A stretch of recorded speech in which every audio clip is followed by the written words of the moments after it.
l'encours actuel de la dette publique, qui a atteint des proportions difficilement soutenables, c'est-à-dire plus de 85% contre 74% initialement annoncés, devra être ramené sous la barre des 70% au plus tard en 2029. Monsieur le Président de l'Assemblée nationale, honorables députés, je demeure convaincu qu'il ne peut y avoir de développement sans investissement domestique en monnaie locale. Il ne peut pas y avoir de développement sans investissement domestique en monnaie locale. C'est fort de ce constat que mon gouvernement compte faire de la promotion des mécanismes innovants de financement le principal levier de mobilisation de ressources domestiques auprès des ménages, des entreprises non financières et des investisseurs institutionnels. En ce qui concerne les ménages, la stratégie de mobilisation des financements nécessaires à l'exécution des programmes et projets, la stratégie nationale de développement 2025-2029, intégrera l'intérêt à susciter auprès des Sénégalais pour leur participation financière à l'effort de transformation structurelle. À cet égard,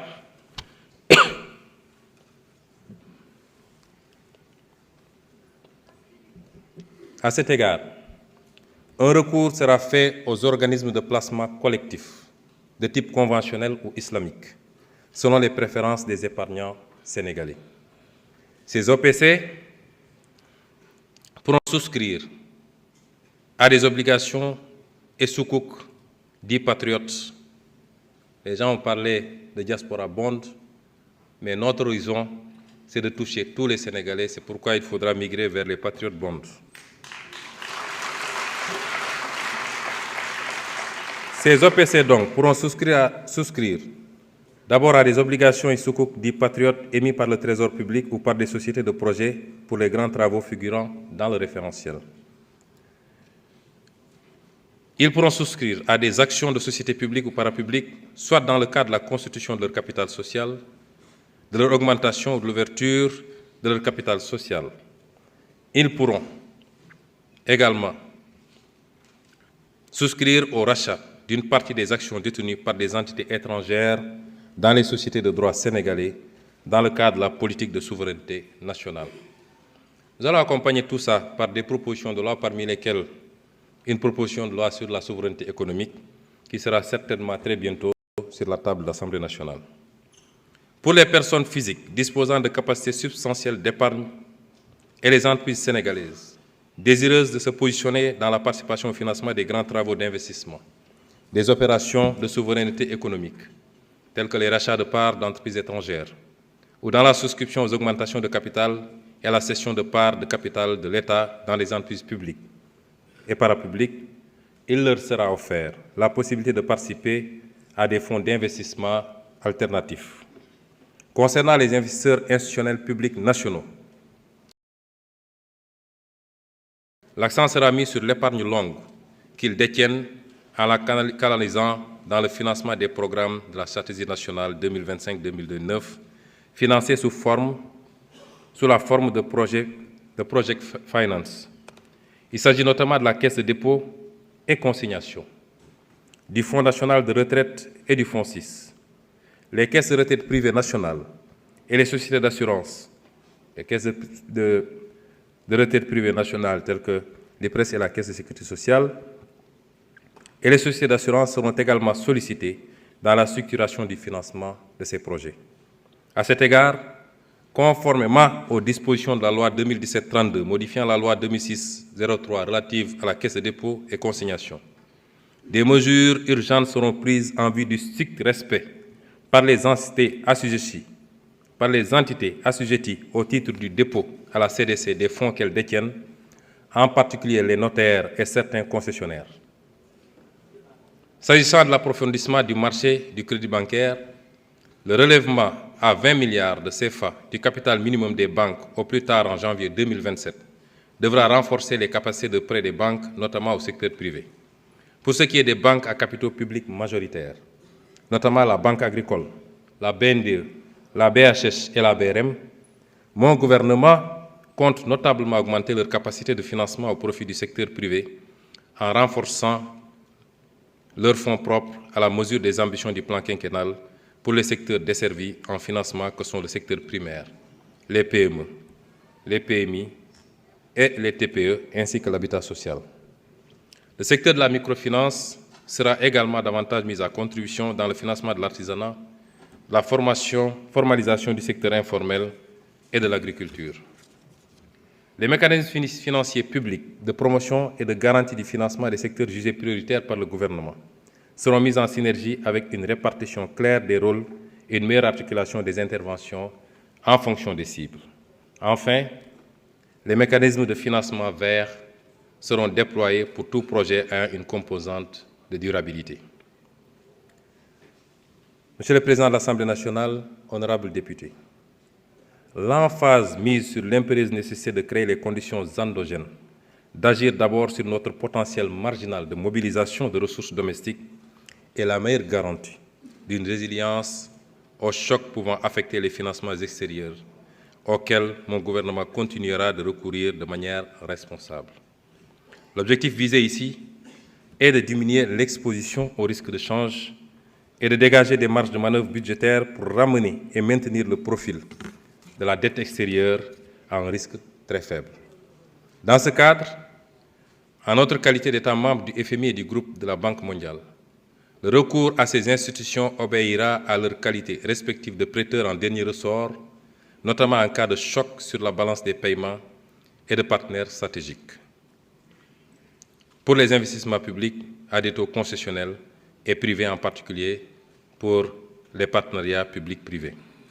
Nous poursuivrons également les excellentes relations avec le groupe de la Banque islamique de développement, sur qui nous comptons énormément pour développer nos opérations bilatérales, mais aussi en qualité d'institution catalyseur de notre résolution à attirer vers le Sénégal davantage d'investissements privés et publics des pays arabes et islamiques.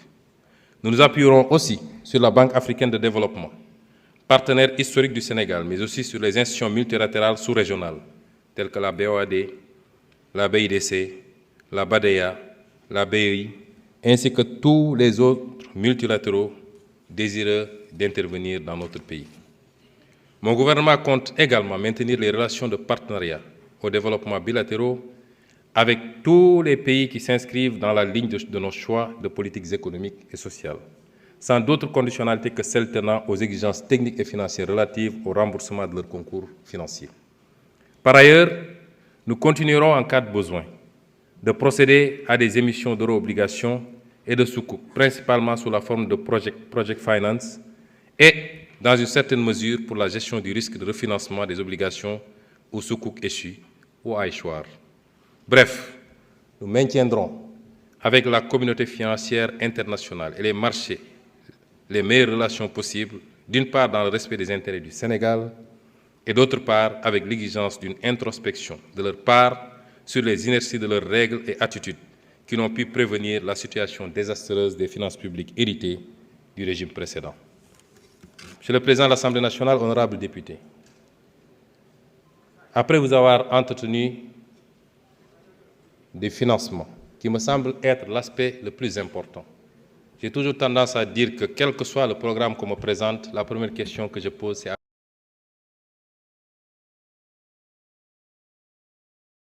qui sera financé.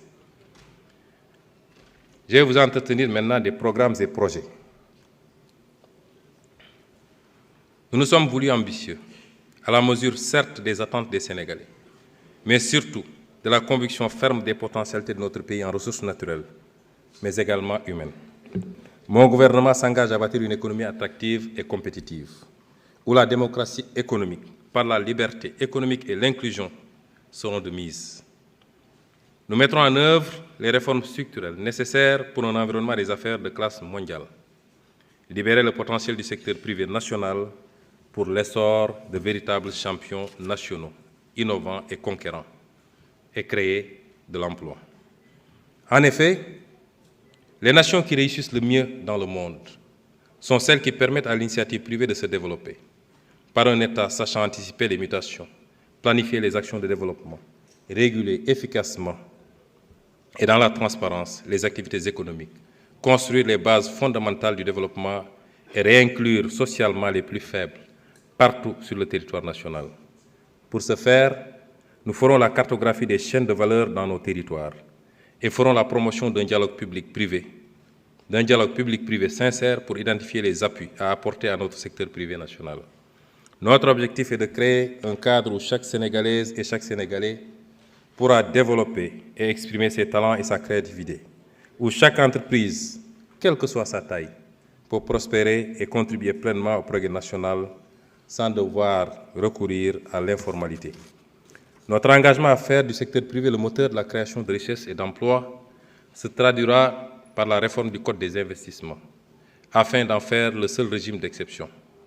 Cette réforme vise à élargir les secteurs éligibles, ainsi qu'à revoir les critères d'éligibilité pour inclure dans son champ d'application la petite, voire même la très petite entreprise. Intégrer la problématique de l'accès au foncier, les incitations non fiscales ou la redéfinition du régime de protection des investisseurs. Un programme de marketing international sera mis en place pour vendre le label Invest in Sénégal. Les procédures administratives relatives à l'investissement et au commerce extérieur sont revues en profondeur. De manière plus globale, une transformation ambitieuse de l'administration publique sera menée pour en faire une institution moderne, accessible et centrée sur les besoins des usagers. Les grands registres de l'État seront digitalisés et une phase pilote zéro papier remplacera les procédures traditionnelles par des solutions numériques pour simplifier les démarches et réduire les délais. Les contrats de performance seront généralisés pour renforcer la culture de responsabilité et améliorer l'efficacité des services soutenus par des mécanismes de suivi et d'évaluation rigoureux. Pour garantir l'équité des politiques adaptées, des politiques adaptées seront mises en place pour inclure les populations marginalisées et assurer un accès équitable aux services publics. Une stratégie nationale d'accueil et d'orientation institutionnalisera un service adapté à tous. Des PPP et des financements innovants appuieront ces réformes, en particulier dans les zones défavorisées. Ces actions permettront de bâtir une administration digitalisée, équitable et bien organisée, où les usagers bénéficieront de services de qualité. Les zones économiques spéciales et les agropoles seront redynamisés, après évaluation, pour en faire de hauts lieux d'accélération de la transformation productive de notre pays. Ils seront des outils nous permettant d'améliorer la compétitivité du Sénégal par la réduction du coût des facteurs et la mise à disposition d'infrastructures et des services de haute qualité pour les investisseurs. Le gouvernement mettra en place une véritable stratégie d'import-substitution efficiente. Nous soutiendrons les agriculteurs et mettrons tout en œuvre pour attirer le secteur privé national et les entreprises étrangères dans la production, la distribution et le stockage des produits que nous importons jusqu'ici, surtout les denrées. La stratégie de promotion des exportations sera entièrement repensée, en ciblant notamment tous les produits pour lesquels le Sénégal possède un avantage compétitif dans le cadre de la zone de libre-échange continentale africaine, la ZLECAf. Une stratégie nationale de promotion et de développement des petites et moyennes entreprises et des petites et moyennes industries sera mise en œuvre de façon inclusive. Elle servira de cadre d'intervention harmonisé pour davantage organiser les structures d'appui et d'encadrement, faciliter l'accès au financement et au marché, renforcer les compétences entrepreneuriales et aménager les protections nécessaires pour favoriser l'éclosion de nos industries naissantes. Dans la même optique, mon gouvernement misera sur l'instrument de mise à niveau des entreprises afin d'améliorer la compétitivité des entreprises dans le marché domestique et à l'exportation. Il facilitera aussi l'accès des PME-PMI à des petites entreprises au marché public, notamment pour la réalisation des grands chantiers. Dans sa volonté d'asseoir les bases fondamentales solides pour le développement économique, l'État donnera une nouvelle impulsion à la recherche et à l'innovation, avec pour ambition de mobiliser dans le public et dans le privé un financement de la recherche équivalent à 1,5 du produit intérieur brut d'ici 2030. Des écosystèmes régionaux d'innovation intégrant universités, écoles d'ingénieurs, industries et centres de recherche seront développés pour résoudre les problématiques de développement endogène augmenter la capacité nationale en production de brevets et de prototypes et valoriser les résultats de la recherche et de l'innovation. Le Sénégal émergera ainsi comme un pôle africain reconnu pour la qualité de sa recherche et de ses innovations. Des infrastructures de connectivité et de logistique. Des infrastructures de connectivité et de logistique modernes et durables seront implantées partout sur le territoire national, à l'intérieur des pôles comme pour les relier, en engageant des réformes institutionnelles, en mettant en œuvre de manière méthodique les schémas directeurs de développement des aéroports régionaux et un schéma directeur des chemins de fer. Il s'agira également d'optimiser les infrastructures maritimes et portuaires, port de Ndayane, de Bargny, de Sendou, le futur port de Nikin et éventuellement de Saint-Louis, et de renforcer les capacités de la flotte maritime pour soutenir le commerce. Il en est de même de la poursuite de la construction de routes et de pistes de désenclavement afin d'améliorer la connectivité au plan national. Nous arriverons ici à mailler nos territoires à travers 5 corridors stratégiques. 5 corridors stratégiques performants reliant les 8 pôles territoires de l'agenda de transformation par voie routière et ferroviaire. Le développement d'infrastructures de transport et de logistique sur ces corridors permettra de réduire les frais de transport et de logistique ainsi que les délais d'acheminement des produits Made in Sénégal vers ses voisins proches. Le système de transport public sera également amélioré au niveau urbain, intra-urbain et rural afin de faciliter la mobilité à moindre coût des populations, quel que soit leur lieu de domicile.